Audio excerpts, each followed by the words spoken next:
Hello and welcome to the tutorial for how to seam your Shweater sleeves.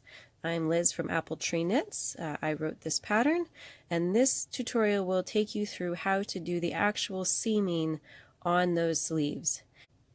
I've got my two drop stitch sections that are ready to be seamed together.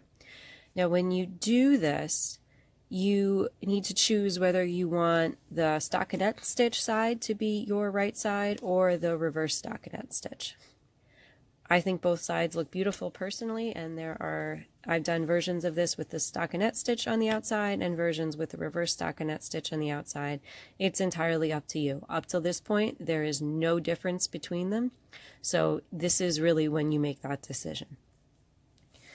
Okay, so my other sleeve I did with the stockinette stitch on the outside as my right side, so that's what I'm going to do here.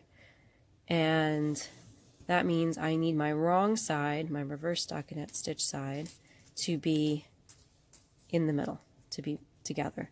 So you want your right side facing, and what we need to do first is line up the bottom of the drop stitch sections on both of our drop stitch rows here. So I've got, what I find easiest to do is just put my finger through on the one side. So here's my first drop stitch section, and stick my finger through there, and that'll just kind of hold that in place for me. And if you're not sure which is the bottom, just look for where you can make a nice big hole, basically. It's not super important that you get this exactly right. You just don't want to mess up the tension or make it hard on yourself. So this clearly is not part of my drop stitch section. I can only make a little hole there. Here, oh yeah, I can make a nice big hole. So put my finger through there, and coming around to the front. All right, where's my nice big hole? I can make a nice big hole there. I can there. There we go. So you do not need to have this lined up all the way down at this point. It doesn't matter if it's lined up down here. It doesn't matter if they're lined up in here. You just need to have the very bottom of your drop stitch sections lined up front to back, so that you'll be starting from the same place on both sides. And what we want to do is basically create a ladder of stitches using all of the strands from the back side through the front. And then once we're done with that, we're going to flip it over and do kind of the same thing on the reverse side. So what they do is essentially lock the back and the front pieces of fabric together, and that's how you're going to make your sleeve. But it doesn't matter if this is lined up, it'll work itself out as you go. What we do need is a crochet hook.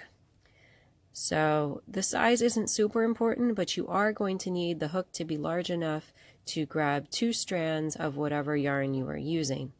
So I knit this sample in a DK weight yarn on a size 7 needle, and I am using a size K crochet hook. We're not using this to crochet, we just need to grab loops of yarn and pull them through each other. So, which loops of yarn are we grabbing? Well, what I need to do is find the top 2 strands of yarn from the back and pull it through this hole up here. Now, the very beginning of this looks fiddly because it is fiddly. It may make you a little bit crazy the first time you do it, and honestly, it doesn't get that much easier, but once you know what you're doing, the rest of it goes really quick once you've kind of got it set up. So what I like to do is kind of just peek through from the front side and see if I can see the strands in the back. That is what works best for me. You may find another method that works better for you, but the gist of it is just to find the top 2 strands from the back. Now, if you're not sure, you obviously can flip it over and see if that's what you are indeed grabbing. The other thing that you can do, if you're not sure if you're grabbing from the front or the back, is, and I do have these, so before I lose them, I'm going to just go ahead and hook them on my hook. But if you're not sure if you're grabbing from the front or the back, it's really easy to just give the yarn a tug And I can see that it must be from the front because I can see those stitches moving, so that's not what I want if I'm looking for strands from the back. If I grab this strand right here, it's not moving in the front, I can see it pulling back here, and this is my second back layer of fabric. So that's one way to check. It won't tell you if it's the actual strands you need, but it'll tell you if it's the front or the back. So I've got the top two most strands from the back. Now I need the top two most strands from the front, which should be easier to find, and they're right here. I need to bring my hook under these, between the top two and the next couple, and then I need the next two strands from the back.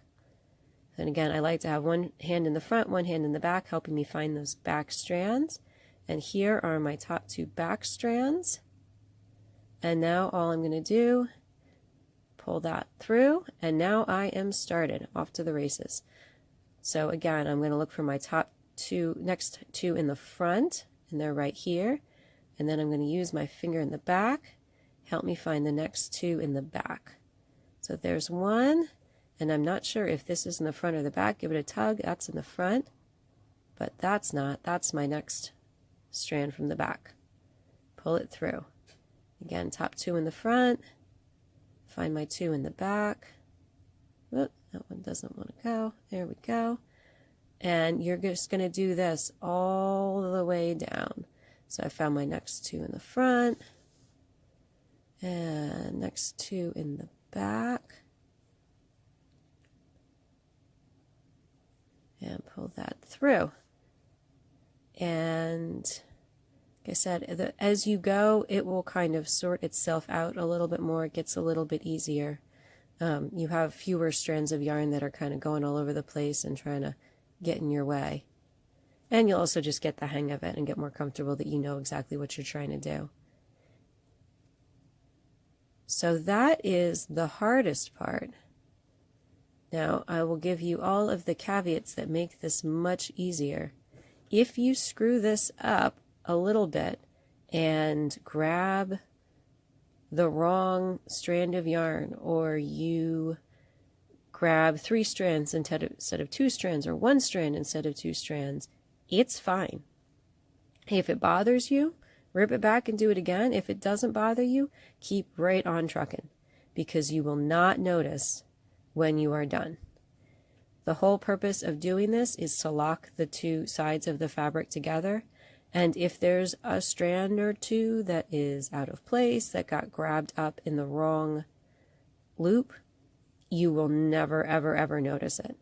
You just grab it on the next chance you get, and it will be fine, and you will be the only one who ever knows that it's not exactly where it's supposed to be.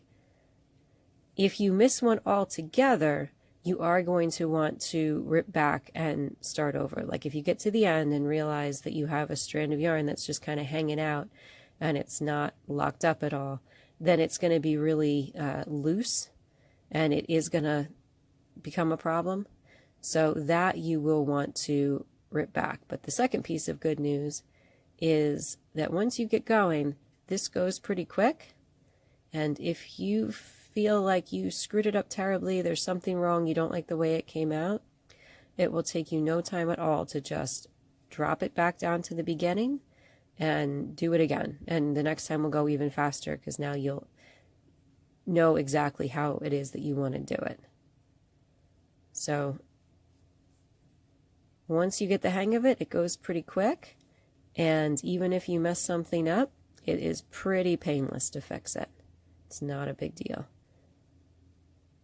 All right, now we're getting down near the end, and this may be when you discover any number of things. You may discover that you don't have the same number of strands on the front and the back when you get down near the end, or to the end. You may just, for any number of reasons. Usually I screwed something up, but could just be the way that you did the bind off. But if you get down here and you don't have the same number of strands on the front and the back, that's fine too. It is not a problem. So I have 3 strands on which side? On my front. And I have, what do I have left to work with? I only have one strand left to work with on the back. No problem. What I am going to do is go, I could go over all three and bring my one up, my one from the back. For this one, I'm just going to pull one through the middle of those. So I'm just going to go under two like I would normally. And now I've got this one strand that is just free floating, but that's okay because that's all going to get caught up on the other side. So now I've got my last loop that's just hanging out. I'm not going to do anything with that yet. I'm going to put it on my knitting needle with my live stitches for right now to hang out while we do the other side. Okay, so we made it to the other side, and I actually have a perfect example of what I was talking about before, about what to do if you make a mistake, if you miss a strand. Because what I need to do now is grab my top two most strands from what's now the back side, and in doing that, so we've got these nice two loose stitches up here, right? Those are from the back, what's now the back. And, oh, I got this guy here too. And that guy looks nice and loose. Yep, definitely missed getting that one when this side was the back, when we did the other side.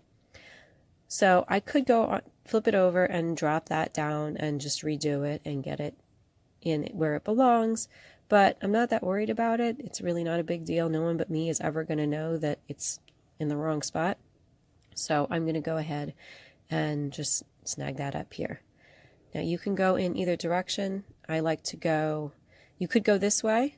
I like to go in from the bottom like that, because then when I pull this next loop through, it'll twist this topmost stitch, and I think it makes for a neater look. So now I need to find my next set of two strands from the back, what's now the back side. And these are actually really easy, because they'll just be the loose strands that are right on the top. If you're not sure, you can always just give them a tug, but you will pretty quickly figure out how to tell which strands are your top strands. Pull it through, and we're off. All right, again, I've got my two top strands that are nice and loose, pretty easy to see. If you're having any trouble, if you pull it apart a little bit more, it'll get that much easier to see. And again, two strands, pull it through, and if you're not sure, definitely can be helpful to stretch it out a little bit, and you'll see that these two top strands they're just sitting right on the top. So it's really easy to identify which ones you're looking for, because they're the ones that are just loose and hanging out. I got my next two, all that. Okay, so now down near the end, remember we had the end was a little weird on the other side, so of course the end's going to be a little weird on this side too, and that's okay. You just want to have the two sides locked together with this row of these rows of essentially crochet chain stitches, and it doesn't really matter how the end looks. So I did my last two. Now I have this one bit left from the other side. I'm just going to go ahead and loop that through like that. And if it looks super loose, that's because this is also my live yarn, my working yarn. So that won't be so loosey-goosey once all is said and done. And now I can put that stitch onto my needle. Okay, so we've got all of our seaming is done. I'll show you what it looks like now.